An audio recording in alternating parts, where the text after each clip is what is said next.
नमस्कार साथियों, आप सभी का स्वागत है अपने यूट्यूब चैनल रोज़र क्लासेस 124 में। तो साथियों, कैसे हैं आप? आई होप कि आप सभी स्वस्थ होंगे और आपकी स्टडी भी बहुत ही अच्छी चल रही होगी। तो जैसा कि आप सभी को पता है कि एसएससी जीडी की जो एग्ज़ाम डेट है वो आ चुकी है। उसी को देखते हुए हम साथियों जो रोज़गार विद अंकित पे एसएससी जीडी के जो फ्री वीकली टेस्ट होते हैं उनके सॉल्यूशन को देखते हैं। आज हम बात करेंगे मैथ का जो 25/1/2026 को फ्री वीकली जो टेस्ट हुआ था उसके मैथ के सॉल्यूशन के बारे में। रीजनिंग का सॉल्यूशन जो है साथियों अपलोड हो चुका है। यदि आपने वो वीडियो नहीं देखा है तो उस वीडियो को भी देख लीजिएगा साथियों, क्योंकि उसमें हमने कॉन्सेप्ट और कुछ ट्रिक्स के माध्यम से क्वेश्चनों को कैसे सॉल्व किया जाता उसके बारे में बताया है। आज हम बात करेंगे मैथ के सॉल्यूशन के, यानी कॉन्सेप्ट और ट्रिक्स, किस क्वेश्चन को कितनी इजीली से सॉल्व किया जा सकता है उसके बारे में। तो जल्दी से साथियों अपने दोस्तों के साथ शेयर कर दीजिए ताकि उन्हें भी इस वीडियो के माध्यम से हेल्प मिल सके, और वीडियो अच्छा लगे तो लाइक और सब्सक्राइब करना ना भूलिएगा। चलिए देर ना करते हुए वीडियो स्टार्ट करते हैं। पहला क्वेश्चन क्या कह रहा है कि जब 200 को किसी धनात्मक पूर्णांक x से भाग दिया जाता है तो शेषफल 8 आता है। x के कितने मान पॉसिबल है यानी संभव है? तो एक चीज आप बताइए साथियों, 8 शेषफल कब आएगा? जब किसी संख्या को 8 से बड़ी संख्या से विभाजित किया जाएगा, यानी कोई संख्या 8 से बड़ी होगी तभी तो उसका शेषफल 8 आ सकता है। यानी 8 और 8 से छोटी, 8 या 8 से जो भी छोटी संख्या है उनसे 8 शेषफल नहीं आ सकता है ना। तो अब देख लेते हैं। और 200 यानी 200 संख्या जो है शेषफल कब होगा? जब 200 से 8 माइनस होकर कोई संख्या पूरी तरह डिविजिबल होगी। यानी अगर हम ये देखें कि अगर 8 शेषफल बच रहा है तो 200 से करीब कौन सी संख्या है जो पूरी तरह डिविजिबल है x से? तो आप बोलोगे कि 200 में से आप जो है 8 माइनस कर दीजिए, यानी 192। 192 संख्या जो है वो एक से x से विभाजित है। अब देख लेते हैं x, यानी ये नहीं है कि केवल एक संख्या, यानी कितनी भी संख्याएं हो सकती हैं। x एक पूर्णांक है तो कितने मान पॉसिबल हैं, यानी इसको हमें x से विभाजित करना और x के कितने मान पॉसिबल हैं। ठीक, तो हम क्या करेंगे, इसके गुणनखंड निकाल लेंगे।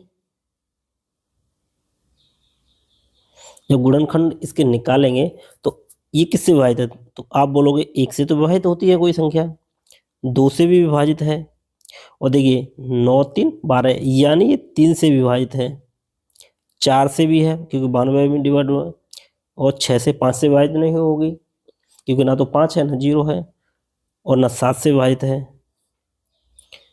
और सॉरी 7 से विभाजित नहीं है, 8 से विभाजित है, 9 से भी नहीं है, 10 से भी नहीं है, 11 12 इनसे सबसे नहीं है, 12 से विभाजित है, 12 दूनी 24 यानी 12 एकम 12 12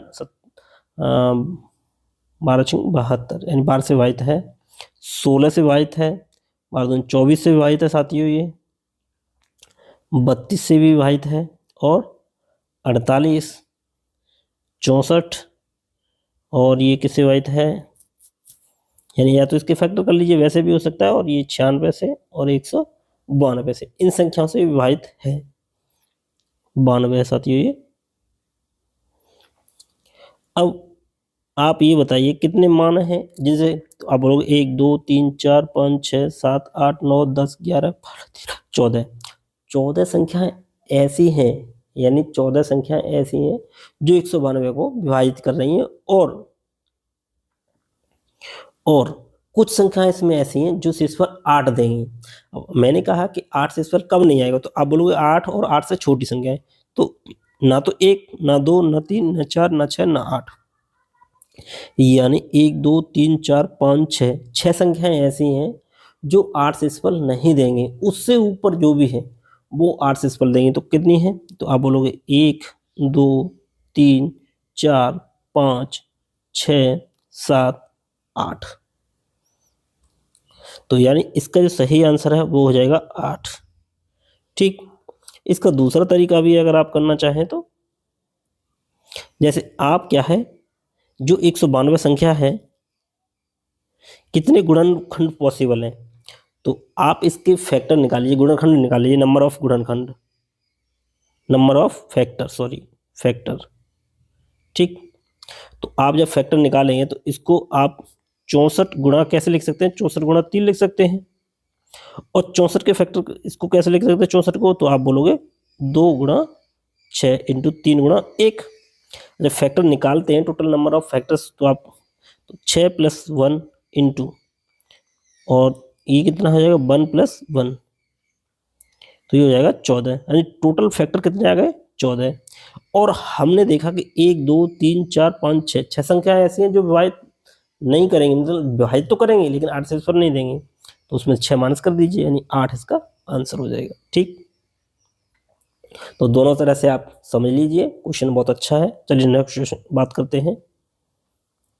नेक्स्ट क्वेश्चन कह रहा है कि एक कार 5 घंटे में 275 किलोमीटर की दूरी तय करती है, इसकी चाल 5 किलोमीटर पर आवर कम कर दी जाए तो 250 किलोमीटर की दूरी कितने समय में तय की करेगी। तो हम यहाँ से स्पीड निकाल लेंगे, तो 5 घंटे में 275, तो 275 डिवाइड बाई 5, यहाँ से स्पीड आ जाएगी, कितनी आ जाएगी, तो ये आ जाएगी 55 55 25, यानी 55 किलोमीटर पर आवर। अब 5 किलोमीटर पर घंटा कम करनी है, यानी हमें चलना कितने से, 50 की स्पीड से। दूरी कितनी है 250, तो 250 डिवाइड बाई 50, यानी ये हो जाएगा 5 घंटे। तो सी इसका सही आंसर है। इजी क्वेश्चन है। चलिए नेक्स्ट क्वेश्चन की बात करते हैं। ये क्वेश्चन अच्छा है साथियों। टीना एक काम का आधा भाग 6 दिनों में पूरा करती है, बाद में श्याम की मदद से वो शेष काम को 4 दिनों में पूरा कर सकती है। श्याम अकेले पूर्ण काम को कितने दिनों में करेगा। अच्छा एक बात बताइए, टीना ने आधा काम कर दिया 6 दिनों में, बाद में श्याम ऐड हो जाता है और शेष काम को, मतलब शेष काम कितना है, तो ये भी तो आधा है। आधा काम इसने कर दिया और शेष काम आधा। अब आप ये बताइए, टीना आधा काम करती है 6 दिनों में, टीना जो आधा काम है वो 6 दिनों में करती है, तो पूरा काम कितने दिनों में करेगी, तो आप बोलोगे 12 दिन। 6 दिन में आधा, तो पूरा काम 12 दिनों में। अब श्याम की मदद से, यानी टीना प्लस श्याम, आधा काम 4 दिनों में करते हैं दोनों, आधा काम या शेष काम, आधा काम 4 दिनों में करते हैं, पूरा काम कितने दिनों में करेंगे, तो आप बोलोगे 4 दूनी 8 दिनों में, 8 दिनों में। टोटल काम कितना हो जाएगा, इनका एलसीएम ले लेते हैं इनका, तो 12 दूनी 24 और 8 दिया 24, यानी टीना और श्याम की जो क्षमता है वो एक दिन में 3 काम करते हैं, और टीना के लिए 2 काम कर रही है, तो श्याम की इफिशियंसी आ जाएगी, तो आप बोलोगे 1। टोटल काम कितना है 24, तो 24 डिवाइड बाई 1, यानी 24 दिन लगेंगे श्याम को अकेले काम करने में, तो डी इसका सही आंसर है। इसमें क्या है साथियों, आप क्या है, दोनों का टोटल काम कितने समय में पूरा कर रहे हैं और दोनों मिलके कितने समय में पूरा कर रहे हैं, तो उनका काम फिर एलसीएम ले लेना, तो टोटल वर्क आ जाएगा। फिर उनके क्या है, इफिशियंसी हमने निकाल ली 2 और 3। अब जो टोटल यानी टीना और श्याम दोनों की इफिशियंसी 3 है, लेकिन उसमें टीना की इफिशियंसी 2 शामिल है, तो श्याम की कितनी आएगी 1। तो श्याम एक दिन में 1 करता है, 24 काम कराना है, तो 24 बटे 1। नेक्स्ट क्वेश्चन क्या कह रहा है ये देख लेते हैं। एक व्यक्ति अपने वेतन का 60% घर पर खर्च एवं वेतन का 20% किराए पर, शेष वेतन का 80%, शेष वेतन का 80%। तो हम ये कह रहे हैं कि 60% तो यहाँ खर्च कर दिया और 20% तो यहाँ खर्च कर दिया, तो टोटल यहाँ इनमें कितना किया, तो आप बोलोगे 80%। तो 80% को हम क्या ले सकते हैं, तो 80% को हम लिख सकते हैं 4/5। अब ये बताइए, अगर उसकी जो इनकम है वो 5 है, तो 4 रुपये खर्च कर दे रहा, तो बचेगा कितना, रिमेनिंग कितना बचेगा, तो आप बोलोगे 1। अगले में यानी शेष वेतन का, शेष वेतन भी अपने आप में 5% हो जाएगा, मतलब सॉरी 100% हो जाएगा, तो 80%। अब 80% को हमने 4/5 लिया है, शेष वेतन 5 होता तो 4 उसमें से खर्च करके कितना बचता है? 1। अब यहाँ से निकाल लेंगे तो ये हो जाएगा 25 और ये 1, यानी अगर टोटल इनकम इसकी 25 रुपये है तो 1 रुपये उसके खर्च होने के बाद रिमेनिंग बच रहे हैं, यानी 1। तो 1 यूनिट की वैल्यू कितनी है? तो आप बोलोगे 20,000 रुपये। तो 25 यूनिट की वैल्यू कितनी आएगी? तो आप बोलोगे 5 लाख रुपए। कितना? 20 इंटू 25, 20,000 इंटू 25,000। तो 20 का सही आंसर है 5 लाख रुपए। ठीक, चलिए नेक्स्ट क्वेश्चन की बात कर लेते हैं। नेक्स्ट है कि पी क्यू आर का औसत भार 58 है, पी और क्यू का औसत भार 54 है, क्यू आर का औसत भार 48 है, तो क्यू का औसत भार ज्ञात कीजिए। तो ईजिए साथियों, नॉर्म बेसिक से करेंगे। पी क्यू आर का औसत भार कितना है? 58। तो टोटल योग कितना हो जाएगा इनका? तो आप बोलोगे 58 इंटू 3, यानी 3 8 24 7 5 15 है, 15 और 17 174। और क्यू आर कितना है? तो 48, 48 इंटू 2 यानी 96। और पी क्यू कितना है? तो आप बोलोगे पी क्यू है 54 इंटू 2 यानी 108। तो P plus Q, P plus Q plus R plus Q, ये कितना होगा टोटल? तो 8 अच्छा 14, 9 और 1 10 और 204। अब 204 में से 174 माइनस कर दीजिए P प्लस क्यू, क्योंकि हमको क्या चाहिए? क्यू का भार चाहिए। तो ये 174 माइनस हो जाएगा तो बचेगा कितना? तो आप बोलोगे 30। तो यानी 30 किलोग्राम बचेगा। अगर आप यूनिट डिजिट से भी कर सकते हैं तो ईजी है, दोनों तरह से कर सकते हो, जैसा आपको सही लगे। चलिए नेक्स्ट क्वेश्चन की बात करते हैं। तो एक क्वेश्चन दिया है कि 49 अनुपात x समानुपात x अनुपात 81 और 64 अनुपात 22 समानुपात 22 169। तो अब देखिए, ये जब ऐसा क्वेश्चन होता है a अनुपात b अनुपात c अनुपात समानुपात d, तो हम क्या करते हैं? a अपॉन बी बराबर c अपॉन डी, यही तो होता है। तो ये क्या है? इनमें गुणा जाता है, नहीं ए बी इंटू होता है सी बी यानी बी सी। तो वही बात है, तो यानी सॉरी ए डी, यहाँ पे है ए डी अनुपात बी सी, यानी इनका मल्टीपल और इनका मल्टीपल। तो आइए देख लेते हैं। तो अब देखिए ये क्या हो जाएगा? ये हो जाएगा हमारा एक्स स्क्वायर, एक्स स्क्वायर हो जाएगा। तो अगर हम इसको लिखेंगे एक्स बराबर लिखेंगे अंडर रूट 49 गुणा 81 तो लिखेंगे। तो एक्स का मान कितना आएगा? तो यहाँ से आ जाएगा 7 और यहाँ से आएगा 9, तो ये हो जाएगा 63। ठीक, ऐसे ही ये, तो y बराबर क्या हो जाएगा? अंडर रूट 64 इंटू 169, यहाँ से 8 आ जाएगा और यहाँ से 13, 13 अट्ठे 104। ठीक, अब मान हमको पूछा है 2x, 2x प्लस 3y। तो 2x यानी 2 गुणा 63 प्लस 3 गुणा 104। तो 63 दूनी 2 3 6 और 2 6 12 126, 126 प्लस 312 यानी 338। कितना हो जाएगा? 438 सॉरी 438, यानी डी इसका सही आंसर है। ठीक, इजी है साथियों। चलिए नेक्स्ट क्वेश्चन की बात कर लेते हैं। एक समचतुर्भुज के दो विकर्णों की लंबाई 20 सेंटीमीटर 23 सेंटीमीटर है, समचतुर्भुज का क्षेत्रफल ज्ञात कीजिए। तो साथियों समचतुर्भुज का क्षेत्रफल क्या होता है? तो आप कहते हो विकर्णों का गुणनफल का आधा। तो क्षेत्रफल क्या हो जाएगा? 1/2 इंटू विकर्णों का गुणनफल। ठीक, तो 1/2 इंटू विकर्ण कितने हैं? 20 इंटू 23, तो ये हो जाएगा 10 यानी 230 सेंटीमीटर। क्या हो जाएगा? 200 सेंटीमीटर स्क्वायर। सी इसका सही आंसर है। नेक्स्ट देखते हैं। नेक्स्ट है कि राम और रमेश की वर्तमान आय का अनुपात 3:5 है, 7 वर्ष बाद उनकी आय का अनुपात 4:5 हो जाता है। तो रमेश की वर्तमान आय याद कीजिए। तो रमेश, राम यानी राम और रमेश, तो राम की आयु का अनुपात कितना है 3 अनुपात और रमेश है 5 और 7 वर्ष बाद, यानी 7 वर्ष बाद कितना हो जा रहा है 4 अनुपात 5।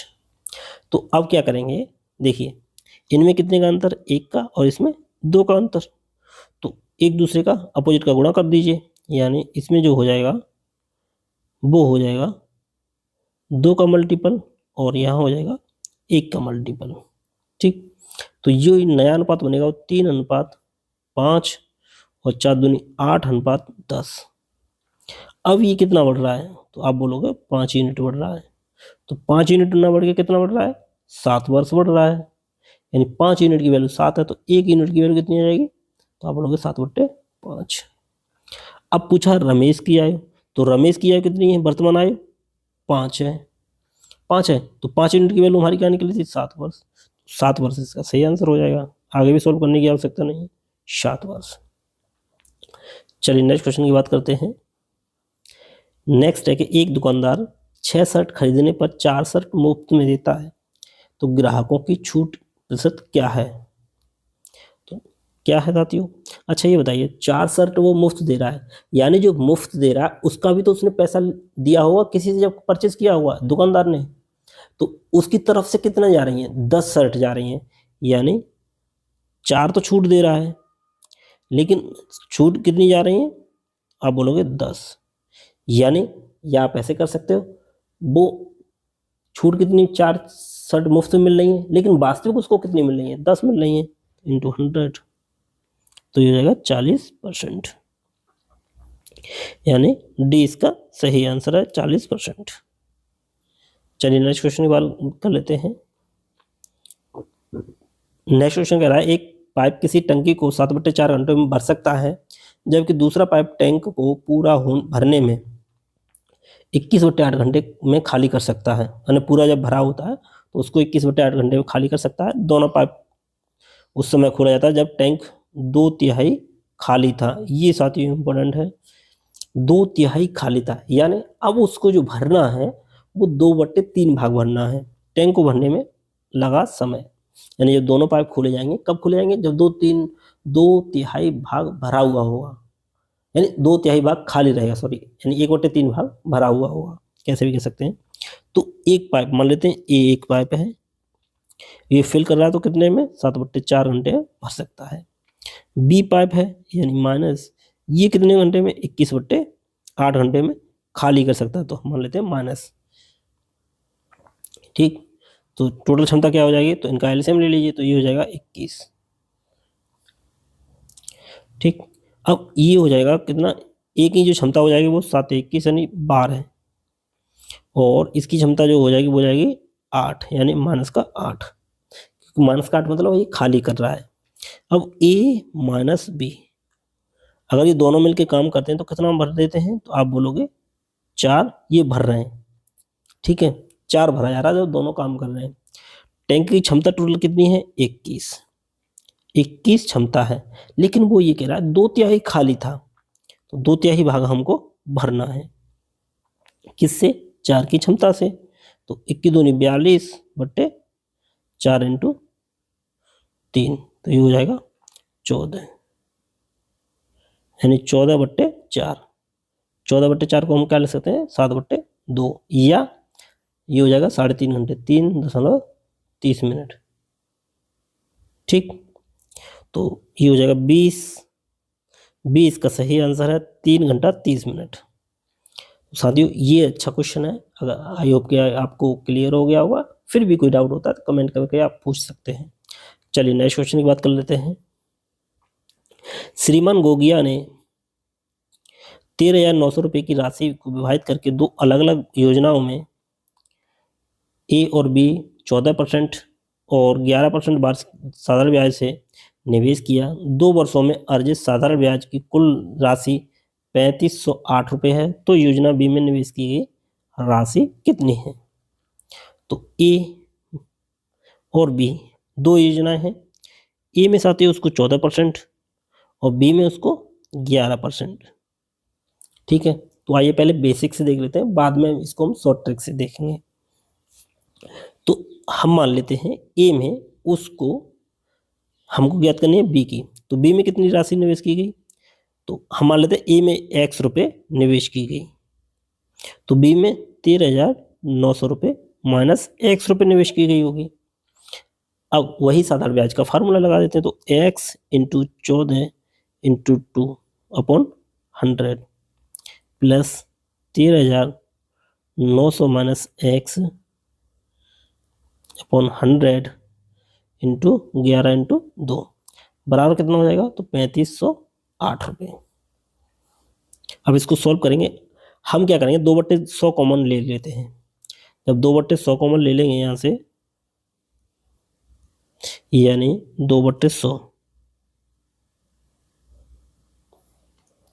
तो अंदर क्या बचेगा, तो ये बचेगा 14x प्लस 13,900 गुणा 11 माइनस 11x बराबर 3508। तो इस 2 से डिवाइड करेंगे तो 2 1 2, 2 7 14, 2 5 10, 2 चौक 8, और ये 100 है, सॉरी 100 इधर मल्टीपल हो जाएगा, तो ये हो जाएगा 14x माइनस 11,99 और 11 33 33 42 और 11 1 11 4 15, ठीक, माइनस 11x, और ये हो जाएगा 17,54,00, ये प्लस है साथियों, और ये बचेगा हमारा 3x बराबर जो हो जाएगा वो 17,54,00 माइनस 15,200। तो इसमें से हम जब माइनस करेंगे तो ये क्या आ जाएगा, तो 00 और 5 और ये बचेगा 5 2 और 2, 22,500। तो x का मान क्या आ जाएगा, तो x का मान आप बदलोगे 22,500 डिवाइड बाई 3, तो 7 21 5 15 7500, यानी x हमने क्या माना है, तो a में कितनी लगाई गई, तो a में लगाई गई 7500, तो b में कितनी लगाई गई 13,900, तो 13,900 माइनस 7500, 0 4 और 6400, यानी जो इसका सही आंसर है वो है 6400। ठीक, तो ये तो साथियों बेसिक से था। आइए देख लेते हैं शॉर्ट से। शॉर्ट से कैसे करते हैं, जैसे इसमें थोड़ा समझना ज़्यादा है साथियों। ए और बी, ए में उसने 14% लगाया है और बी में लगाया कितना 11%, तो ये 1 साल तक लगाया, 2 साल तक इसने टोटल कितना लगा लिया होगा, इसने 28% और इसने 22%। अब एक बात बताइए, अगर यदि ये 28% ना होके इसने भी 22% लगाया होता, और तो कितना अधिक होता 6%, यानी यदि ये भी उस योजना में 22% ही लगा था ए भी, तो दोनों का सेम 22% निकाल लेते, और ये भी तो 22% लगा ही रहा है। तो हम ये देख लेते हैं, अगर 13,900 पे टोटल 22% वार्षिक ब्याज लिया जाता साधारण ब्याज, तो कितना बैठता, तो आप बोलते कि 13,900 पे कितना 22% वार्षिक ब्याज लिया जाता, तो ये कितना बैठता, तो ये हो जाता 22 निम्मा 18 198, कितना 198 हासिल में 19, और 22 थी 66 66 और 19, ये हो जाएगा 9 75 85 हासिल में 8 22 1 22 और 8 30, यानी 3,058 रुपये प्राप्त होते अगर वो 22% ही 22% वार्षिक ब्याज होता तो, सॉरी जो 22 दोनों वर्षों का 22% होता तो। लेकिन कितना अधिक है, आप बोलोगे कि उसने 22% से भी 6% अधिक लगाया है, तो कितना अधिक टोटल कितना प्राप्त हो रहा है, तो आप बोलोगे ये प्राप्त हो रहा है 3508, लेकिन 22% पे कितना प्राप्त हो रहा है, तो ये हो रहा है 3058, यानी कितना अधिक प्राप्त हो रहा है, कितना इससे कम, तो 3508 में से 3058 का माइनस कर दीजिए, तो ये बचेगा 0.5 450 रुपए अधिक प्राप्त हो रहा है। तो ये 450 रुपए किसकी वजह से अधिक है, जो ए ने लगाया है धनराशि 6% अधिक, तो 6% बराबर कितनी वैल्यू है, 6% बराबर है 450, 1% बराबर कितनी हो जाएगी, तो 1% हो जाएगी 75 रुपए, सॉरी 75 रुपए, तो 100% बराबर कितनी हो जाएगी, तो ये हो जाएगी 7500। ठीक, तो ये ए की धनराशि आ गई 7500, तो बी की धनराशि कितनी हो जाएगी, तो बी की इसमें से माइनस कर देंगे, तो 13,900 में से हमने माइनस करके देखा है, तो ये 6400। इस तरीके से भी सॉल्व कर सकते हैं। ये साथियों 1 से 2 बार आप इस जो सेकंड मेथड है इसको 1 से 2 बार सॉल्व करेंगे तो आप इजीली इसको बहुत अच्छे से कर पाएंगे। चलिए नेक्स्ट क्वेश्चन की बात करते हैं।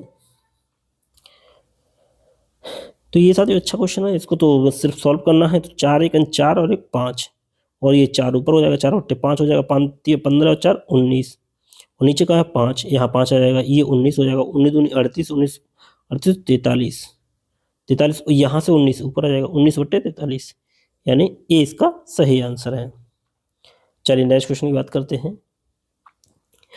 नेक्स्ट कह रहा है कि 41-25 रुपए में बेचने पर, किसी वस्तु को 41-21 में बेचने पर 10% का लाभ होता है, तो 18% का लाभ प्राप्त करने के लिए उसे उस वस्तु का किस मूल्य पर बेचा जाना चाहिए। चलिए 100% को हम क्या लिख सकते हैं, तो आप कहोगे 100% को 1/10 लिख सकते हैं, 18% को, तो 18% को क्या लिख सकते हैं, तो ये लिख सकते हैं 9/50।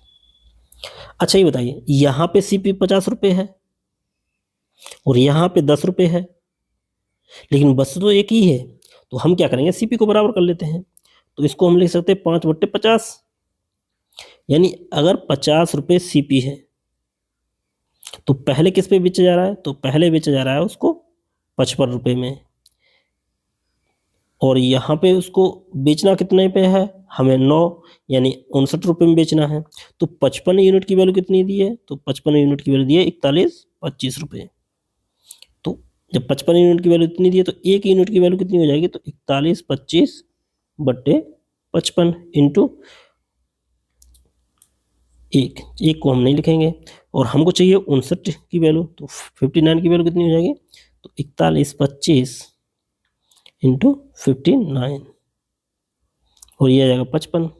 अब एक चीज़ आप देख पा रहे होंगे, यहाँ पे कहीं भी 0 है और कहीं भी सम संख्या नहीं है। 5 के मल्टीपल में जब तक सम संख्या नहीं आएगी तब तक 0 नहीं आ सकता। तो ना तो ये आंसर होगा, ना तो ये होगा, ना ये होगा, एक ही आंसर बचा, बी इसका सही आंसर है। आगे भी सॉल्व करने की आवश्यकता नहीं है, बी इसका सही आंसर है। यदि करना चाहें तो आप कर सकते हैं। ठीक, चलिए नेक्स्ट क्वेश्चन की बात करते हैं। बोला एक नाव धारा की दिशा में 35 किलोमीटर 5 घंटे में तय करती है, वापस 7 घंटे में आती है, तो शांत जल में नाव की चाल, तो शांत जल में नाव की चाल हम निकालोगे तो अनुकूल चाल प्लस प्रतिकूल बट्टे 2, तो ये 5 घंटे में चल रही तो इसकी यहाँ से स्पीड क्या आ जाएगी, तो आप बोलोगे 5-7 किलोमीटर पर आवर, और वापस आएगी तब 35 किलोमीटर ही तो दूरी तय करेगी, तो ये हो जाएगी 5 किलोमीटर पर आवर।